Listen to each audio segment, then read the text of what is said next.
आपल्या विविध प्रलंबित मागण्यांकडे लक्ष वेधण्यासाठी दिव्यांग बांधवांनी आज नांदेडमध्ये अर्धनग्न होत भीक मागू आंदोलन केले। आमदार हेमंत पाटील आणि बालाजी कल्याणकर यांच्या घरासमोर हे आंदोलन करण्यात आले। आमदारांनी दिव्यांग बांधवांसाठी असलेला निधी खर्च करावा अशी आंदोलकांची प्रमुख मागणी आहे। याच मागण्यांची घोषणाबाजी करत आंदोलकांनी लक्ष वेधून घेतलंय। आज बेरोजगार दिव्यांग कल्याणकर्ती संघर्ष समिती महाराष्ट्र राज्य, दिव्यांग विरुद्ध मित्रमंडळ महाराष्ट्र राज्य आणि सकल दिव्यांग संघटनांच्या वतीने आज आमदार स्थानिक क्षेत्र विकास निधीतला दरवर्षीचा 30 लाख रुपये हा खर्च करावा या मागणीसाठी सकल दिव्यांग संघटनांच्या वतीने आज खरं तर 15 जून पासूनच आम्ही आक्रोश मोर्चा आणि भीक मागू आंदोलनाचं आयोजन केलेलं आहे।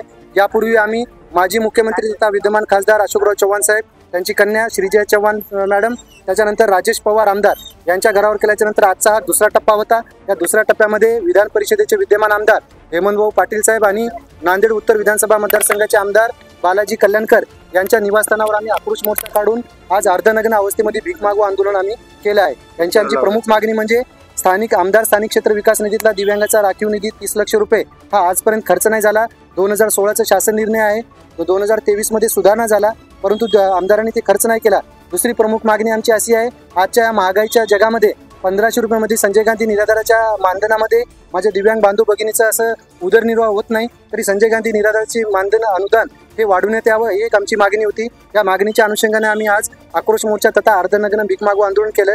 या आंदोलनाची दखल म्हणून नांदेड उत्तर विधानसभा मतदारसंघाचे आमदार बालाजीभाऊ कल्याणकर साहेबांनी आमच्या आंदोलनकर्त्याची भेट घेतली। भेट घेऊन आम्हाला आश्वासन दिलं की उद्यापासून अधिवेशन सुरू होत आहे, उद्याच्या अधिवेशनामध्ये तुमच्या दिव्यांगाचे प्रश्न मांडणार आणि दिव्यांगासाठीचा जो 30 लाख रुपये जो निधी आहे हा दिव्यांगावरच खर्च करणार, इतर तर कुठं विकास निधीवर खर्च केला जाणार नाही। आणि संजय गांधी निराधार अनुदान योजना यातलं मानधन कसं वाढवता येईल यासाठी मुख्यमंत्री आणि दोन्ही उपमुख्यमंत्री चर्चा करून विधान आता अधिवेशनामध्ये प्रश्न मांडणार असे त्यांनी आम्हाला आश्वासन दिलं। त्यानंतर हेमंतभाऊ पाटील हे उपस्थित नसताना त्यांनी त्यांचे वडिलांना इथं आम्हाला निवेदन स्वीकारण्यासाठी पाठवले।